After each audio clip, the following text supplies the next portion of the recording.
I'm Tom from DIY Life Tech, and this is an answer to the question of how much oil the United States gets from Russia.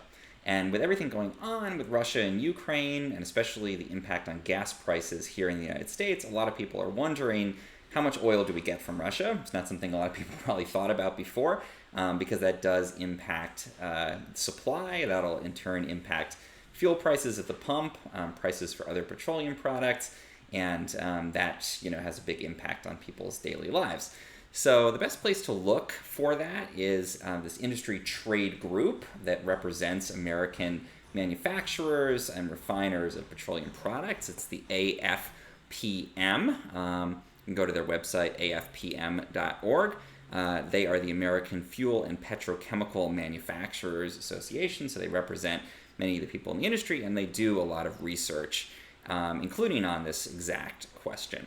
So you can see here on their website they have an immediate answer to the question. In 2021, we imported in the United States 209,000 barrels per day of crude oil and about 500,000 barrels per day of other petroleum products from Russia. So what does that mean overall? What's the overall level? What impact would that have? To answer that question, it's better to turn to their more in-depth report, this U.S. imports of crude oil and petroleum products from Russia. Here that is. We got some great charts and graphs in here. So one thing to keep in mind here is that we brought in about 6.1 million barrels per day of oil imported, crude oil imported in 2021. So in the scheme of things, 209,000 barrels per day is not a huge amount. That's about 40% of our oil is imported. And if we look down at this chart, we can see where things are coming from. And we can actually look at the line for Russia here. Again, there's that 209, this is in thousands, so 209,000 barrels per day. That is about 3% of the U.S. total imports. And again, imported oil is about 40% of the crude oil that the U.S. uses. So 60% comes from the United States.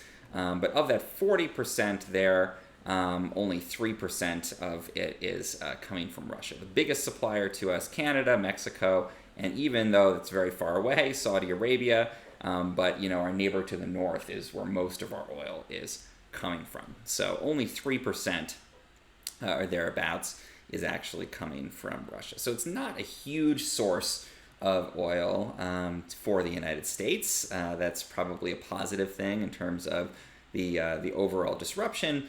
However, a lot of the rest of the world does rely on Russian imports, and certainly anything that causes a shock, causes uncertainty in the global supply of crude oil tends to cause prices to swing fairly wildly. And so that certainly is something that we're seeing happening right now. Gas prices are soaring up to record highs in the United States.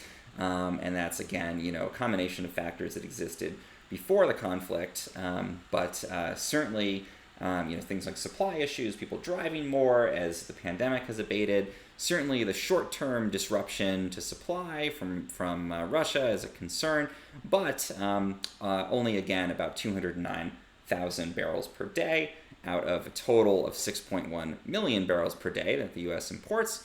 That's only 3%, again, coming from Russia. So a relatively small percentage overall. That should give the United States a bit of strategic wiggle room, I would say, and that's probably a good thing in terms of the United States' ability to maintain supplies.